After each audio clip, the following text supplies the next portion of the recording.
My name is Elliot Alexander, and today I'm going to persuade you to do research before blindly going in to get your next vaccination. Okay, so I would never tell you not to get vaccinations or to get vaccinations, but I do think that everyone should research what is the pros and cons and then decide for yourself.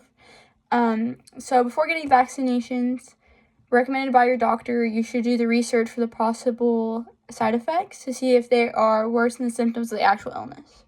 So for this, I'm going to be talking about the MMR2 vaccine, which is for mumps, measles, and rubella. So I'm going to be talking about the measles and mumps and the actual illnesses versus the possible side effects of the vaccine, mostly today. So first off, measles symptoms include fever, dry cough, runny nose, sore throat, conjunctivitis, Colpix spots, skin rash. And then complications could include diarrhea and vomiting, ear infection, bronchitis, laryngitis, croup pneumonia, encephalitis, which is only 1 in 1,000 people, which may sound like a lot, but it goes to 0.001%, and then possible pregnancy problems. And all that is from Mayo Clinic. And then the second thing is mumps. And mumps are not very common in the U.S. to begin with. And then the people who get it usually have no symptoms or very mild symptoms. So there's that. And then the symptoms of mumps are fever, headache, muscle aches or pains, not wanting to eat, tiredness, and swollen salivary glands. And that is also from Mayo Clinic. Okay, so now on to the adverse reactions of the MMR2 vaccine. So for the whole body, it can be side effects can include panniculitis, atypical measles. So again, if for getting a vaccine against measles so you don't get measles, a side effect could be you just get measles. And then fever, headache, dizziness, malaise, and irritability. For specifically the nervous system side effects can include convulsions or seizures. So getting a vaccine could cause you to have seizures. So basically you could get epilepsy from it. And then for the skin reactions, you could get a measles-like rash and injection site reaction. So again, you could get symptoms of the measles from taking the vaccine to prevent measles. So again, that just doesn't make sense to me personally. Okay, it can also cause anaphylaxis. Getting the vaccine, you can have an anaphylactic reaction. So that can be very bad and dangerous. And then that is all from, and then the special senses, so you can get nerve deafness, optic neuritis, which is with your eyes, so you can stop being able to hear, not being able to see, palpitis, and then conjunctivitis, which are symptoms of just getting the measles in the first place. So there's that, and that is from Merck.com. And then the National Childhood Vaccines Injury Act of 1986.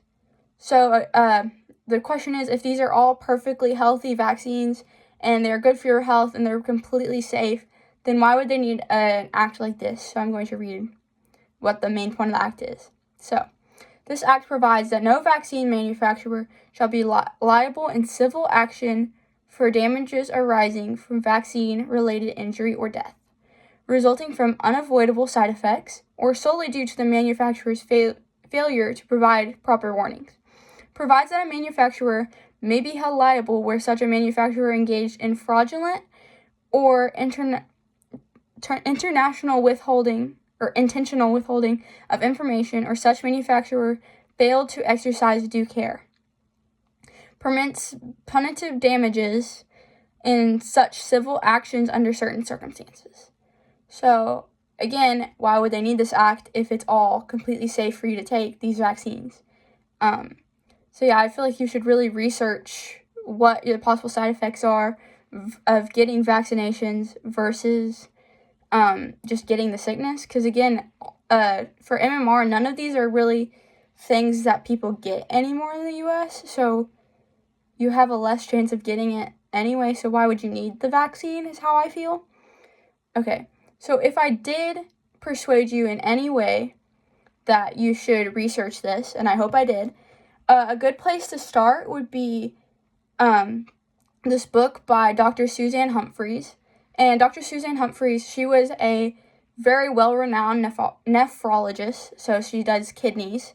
And she started to see that there was a correlation between her patients getting vaccinations and then having kidney failure and being perfectly healthy prior to vaccines, getting vaccinated, and then having kidney failure. And prior to this, she was a very hardcore, you should all get your vaccines, everyone should be vaccinated, all of this stuff. So she has a book called Dissolving Illusions, Disease, Vaccines, and the Forgotten History.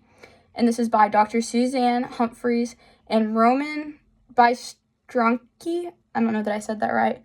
And Roman Bystrunky, he was not a doctor or anything, but he did have a son who got epilepsy from a vaccine injury. And basically they told him that there was no way to fix it, and he ended up doing his own research and was able to, with the proper diet, make it so that his son no longer had epilepsy. Another place, if you just want a quick listen, is on the Joe Rogan podcast. It's number 2294 with Dr. Suzanne Humphries.